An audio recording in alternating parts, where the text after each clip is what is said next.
ولا تنكحوا المشركات حتى يؤمن ولأمة مؤمنة خير من مشركة ولو أعجبتكم ولا تنكحوا المشركين حتى يؤمنوا ولعبد مؤمن خير من مشرك ولو أعجبكم أولئك يدعون إلى النار والله يدعو إلى الجنة والمغفرة بإذنه وَيُبَيِّنُ آيَاتِهِ لِلنَّاسِ لَعَلَّهُمْ يَتَذَكَّرُونَ۔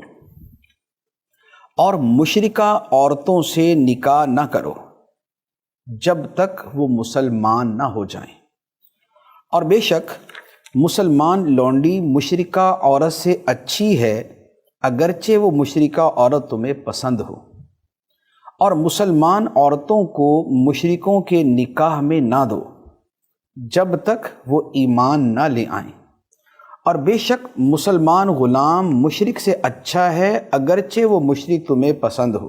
وہ لوگ تو دوزخ کی طرف بلاتے ہیں، اور اللہ اپنے حکم سے جنت اور بخشش کی طرف بلاتا ہے، اور اپنی آیتیں لوگوں کے لیے بیان کرتا ہے تاکہ وہ نصیحت حاصل کرے۔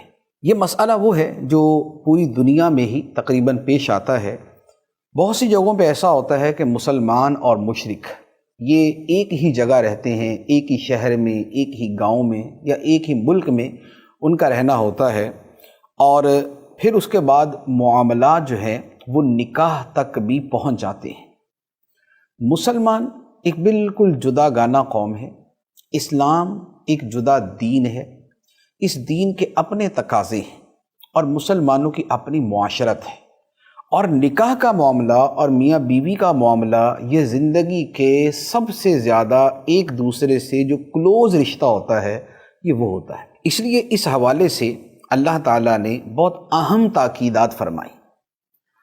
ایک ہیں اہل کتاب یہودی اور عیسائی، ان کے حوالے سے تو یہ فرمایا گیا کہ اگر یہودی یا عیسائی عورت اپنے دین پر قائم ہو، ملحد اور دہریہ نہ ہو، اپنے نبی اپنی کتاب خدا کو ماننے والی ہو، تو فرمایا کہ اس کے ساتھ مسلمان کا نکاح تو ہو جائے گا، مسلمان مرد کا نکاح اس سے ہو جائے گا عیسائی یا یہودی عورت کے ساتھ۔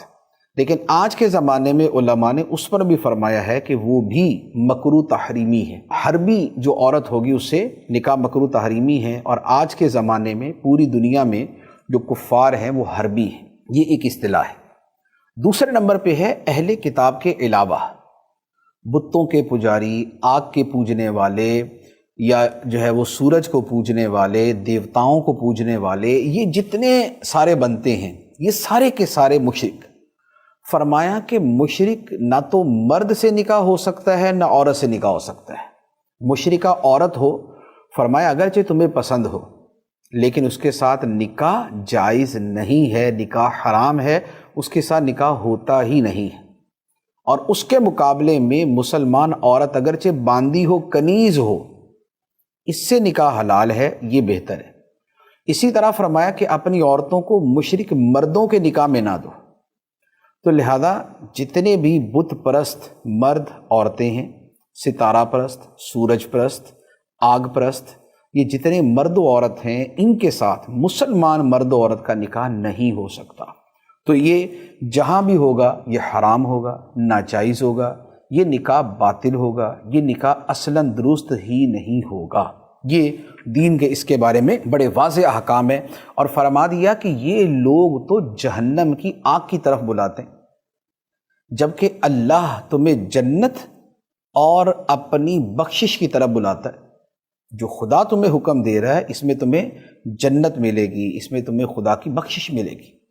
جبکہ مشرک مرد سے نکاح کیا کسی مسلمان عورت نے، یا کسی مشرکہ کافرہ عورت سے نکاح کیا مسلمان مرد نے، تو فرمایا کہ وہ تمہیں جہنم میں لے جائیں گے، وہ جہنم کی دعوت دے رہے ہیں۔ اور ساتھ ہی فرما دیا کہ اللہ نے یہ آیتیں بڑی وضاحت سے بیان کر دی تاکہ لوگ نصیحت حاصل کریں۔ یہ ایسا نہیں ہے کہ یہاں استدلال کرنا پڑے گا، بلکہ کھول کے نام لے کے لفظ بلفظ صراحت کے ساتھ بیان کر دیا کہ مشرک مرد اور مشرک عورت سے نکاح نہیں ہو سکتا۔ تو لہذا جہاں قرآن کے اتنے واضح احکام ہو وہاں اس کی خلاف ورزی کرنا اتنا زیادہ سنگین ہو جاتا ہے۔